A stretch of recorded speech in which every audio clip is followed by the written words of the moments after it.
चींटी की टोपी। एक गांव में एक पेड़ के नीचे बहुत सी चींटी एक सुरंग बनाकर रहती थीं। उनकी रानी चींटी बहुत शान से रहती थी। बाकी सभी चींटियां उसका बहुत ध्यान रखती थीं। वे उसके लिए खाना लाती थीं। एक दिन रानी चींटी अपनी सुरंग के बाहर घूम रही थी। तभी उसने देखा एक छोटा बच्चा सिर पर टोपी लगाए घूम रहा था।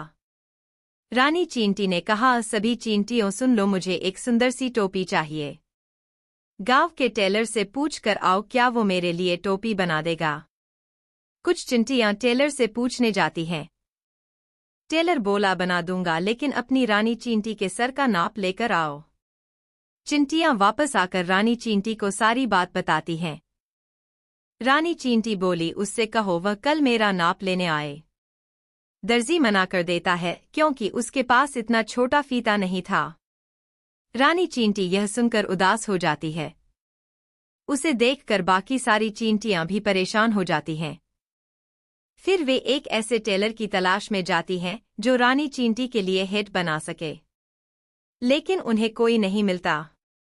इधर रानी चींटी को कुछ भी अच्छा नहीं लग रहा था। वह खाना भी कम खा रही थी। वह दिन भर अपनी सुरंग में आईने के सामने बैठी रहती। रानी चींटी, काश कोई मेरे लिए सुंदर सी टोपी बना देता। वहीं पास में दूसरे बिल में एक चूहा रहता था।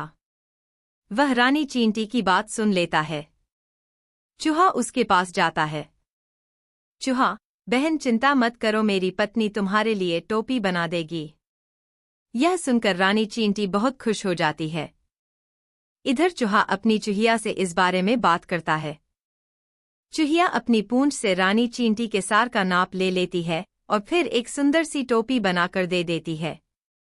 रानी चींटी उस टोपी को देखकर बहुत खुश होती है।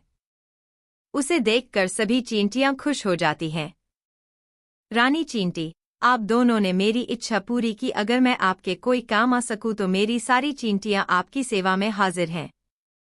चूहा, नहीं बहन, हमने ये सब अपनी मर्जी से किया है। रानी चींटी, वैसे आपको कभी भी हमारी जरूरत हो तो हम आपके लिए अपनी जान भी दे देंगी। कुछ दिन बाद गांव में बहुत तेज बारिश होती है। चूहा, चूहिया और सारी चींटियां पेड़ के ऊपर चढ़ जाती हैं।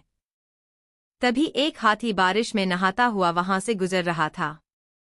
चूहा उसे देखकर हंसने लगा। उस हाथी को लगा ये मेरी मजाक उड़ा रहा है। उसने पेड़ में जोरदार टक्कर मारी जिससे चूहा और चूहिया नीचे गिर गए। दूर से चींटियां ये सब देख रही थीं। हाथी जैसे ही अपने पैरों के नीचे उन्हें कुचलने के लिए आगे बढ़ा। कुछ चींटियां हाथी की सूंड में घुस गई और इधर उधर काटने लगीं। हाथी सब भूलकर सूंड को इधर उधर हिलाने लगा। इसी बीच मौका पाकर चूहा और चूहिया वहां से भाग जाते हैं और छिपकर उसी पेड़ पर बैठ जाते हैं। हाथी की सूंड में से चींटियां निकलकर जल्दी से पेड़ पर चढ़ जाती हैं। हाथी जब देखता है कि चूहा चूहिया भाग गए तो वह इधर उधर ढूंढने लगता है। कुछ देर बाद वह वापस जंगल में चला जाता है। चूहा, आपका बहुत धन्यवाद, अगर आप हमारी मदद नहीं करती तो हम दोनों आज मर चुके होते। रानी चींटी, आपने भी तो मेरे लिए बहुत कुछ किया है।